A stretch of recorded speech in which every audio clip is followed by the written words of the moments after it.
Salam, mənə gələn növbəti sualı oxuyacağam. Doktor, məndə səbəbsiz keyfsizlik, yorğunluq, gələcəyə dair ümidsizlik var. Mən depressiyada ola bilərəmmi? Gəlin sizlərə depressiya haqqında ətraflı məlumat verim. Öncəliklə xatırladım ki, hər ruh düşkünlüyü depressiya deyil. Depressiya deməmiz üçün pasiyentdən tam şəkildə anamnez toplamalıyıq.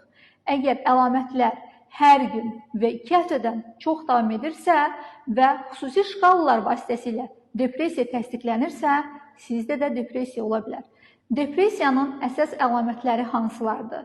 Əhval-ruhiyyənin enməsi, ruh düşkünlüyü, xroniki yorğunluq, gecə normal yatmasına baxmayaraq səhər yorğun hiss etmə, həyatdan zövq almanın azalması, yaddaş zəifliyi, diqqət zəifliyi, özgüvənsizlik, davamlı özünü günahlandırma hissi, iştahda dəyişikliklər. İştahın niyə artması, ya azalması.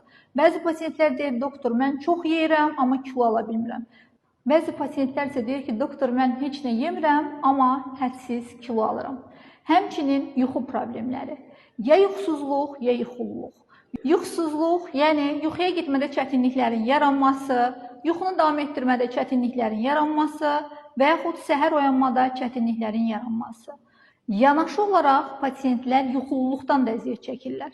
Axşam normal yatmaqlarına baxmayaraq gün ərzində yuxulu olurlar və harda gəldi yatmaq istəyirlər. Depressiyanın yüngül, orta və ağır formaları var. Əlbəttə ki, depressiyanın müalicəsi pasiyentdən pasiyentə dəyişir və bir çox hallarda depressiya zamanı konservativ müalicə, yəni dərman müalicəsi mütləqdir.